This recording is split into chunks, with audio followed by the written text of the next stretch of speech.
What began as a disturbance call at a pizza restaurant in East Lansing, Michigan, would escalate within minutes into a deadly police shooting captured on bodycam and dashcam video.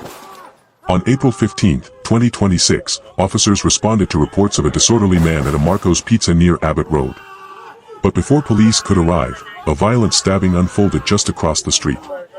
This is the critical incident breakdown.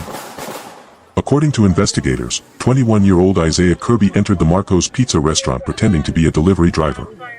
Employees later told police that Kirby walked behind the counter, opened a pizza box, and began eating food that did not belong to him.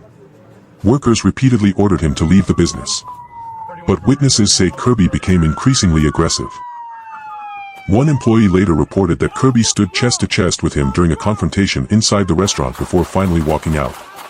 Concerned the situation was escalating, employees called 911. But while dispatchers were still on the line, the situation outside suddenly turned violent.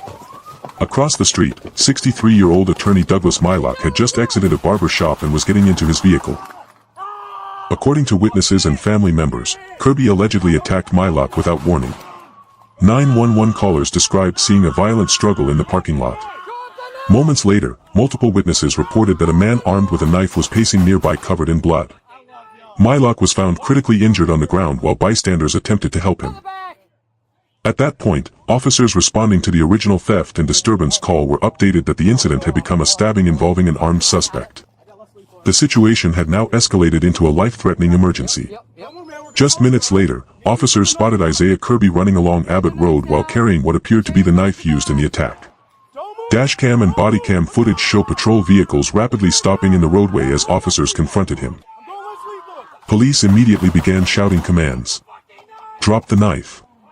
Get on the ground." But investigators say Kirby failed to comply. Within seconds, officers opened fire. Video released by the department shows 3 separate bursts of gunfire over roughly 20 seconds. Kirby collapsed to the ground after the initial shots. However, officers continued shouting commands after noticing he was still moving and still appeared to be holding the knife during parts of the encounter. Officers maintained distance as they attempted to gain control of the situation. Eventually, police approached using a ballistic shield. The knife was removed from Kirby's possession, and officers began rendering medical aid at the scene. Despite those efforts, Isaiah Kirby was pronounced dead. Douglas Mylock survived the stabbing after undergoing emergency surgery and spending several days in intensive care. The incident remains under investigation, and authorities later released body camera and dash camera footage documenting the confrontation and officer-involved shooting. The case has sparked discussion surrounding police use of force, rapidly evolving violent encounters, and the dangers officers face when responding to unpredictable emergency calls. In the days following the incident, members of the East Lansing community gathered near the scene as news of the stabbing and police shooting spread across social media and local news outlets. Flowers and messages of support were left for Douglas Mylock as friends, co-workers, and residents expressed shock over the violent attack. At the same time, the release of body camera footage prompted intense public debate online. Some viewers argued the officers had no choice after confronting an armed suspect connected to a stabbing. Others questioned whether the encounter could have ended differently. Authorities stated that multiple investigations were launched following the shooting, including an internal review of the officers' use of force. Investigators say the entire sequence of events, from the disturbance call inside Marco's Pizza to the officer-involved shooting on Abbott Road, unfolded within only a matter of minutes. What began as a report of a disruptive customer quickly escalated into a deadly confrontation involving multiple victims, armed violence, and responding police officers forced to make split-second decisions. Bodycam footage captures the intensity and chaos officers encountered as they attempted to stop an armed suspect while protecting the public and themselves. The incident serves as another example of how rapidly routine police calls can evolve into life-threatening situations without warning. The Michigan State Police continue to investigate the shooting, and additional findings may be released as the case moves forward. Recordings from 911 dispatch captured the growing panic as callers attempted to explain the rapidly unfolding situation. The initial call from Marco's Pizza employees described a disorderly man refusing to leave the restaurant. But within moments, dispatchers began receiving new reports from witnesses outside. Callers described a stabbing victim lying on the ground and a suspect walking nearby with a knife in his hand. As more information came in, dispatchers urgently relayed updates to responding officers, warning them that the suspect was armed and potentially dangerous. The incident had escalated from a disturbance complaint into an active violent attack in just minutes. Body camera footage later released by the department shows officers arriving at high speed along Abbott Road as they searched for the suspect described by witnesses. As patrol vehicles came to a stop, officers immediately exited and began issuing loud verbal commands. The footage captures the tense moments as officers attempted to get Kirby to surrender the knife. Investigators say officers were forced to make rapid decisions while confronting a suspect believed to have just carried out a violent stabbing.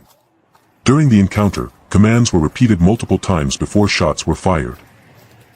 After the shooting stopped, officers cautiously moved in, secured the knife, and began emergency medical treatment.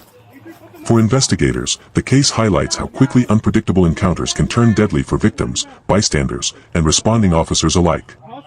Within a matter of minutes, a reported disturbance at a pizza restaurant transformed into a stabbing investigation and fatal police shooting in the middle of a busy roadway. Officials continue reviewing body cam footage, witness statements, forensic evidence, and officer actions as part of the ongoing investigation. Meanwhile, the victim's recovery and the release of police footage continue to generate public attention across Michigan and incidents like this continue to raise difficult questions about violence, public safety, and the split-second decisions officers must make during rapidly evolving emergencies. What began as a disturbance call inside a pizza restaurant escalated within minutes into a brutal stabbing and deadly police confrontation captured on body cam and dashcam video. Authorities say the investigation into the shooting remains ongoing as officials continue reviewing witness statements, forensic evidence, dispatch recordings, and officer body camera footage. Meanwhile, Douglas Mylott continues recovering from the injuries he suffered during the attack, while the release of the footage has sparked strong reactions from viewers across the country. Cases like this often leave communities searching for answers long after the incident itself is over. What do you think about the officer's response in this situation? Do you believe the shooting was justified after the suspect allegedly ignored repeated commands while armed with a knife?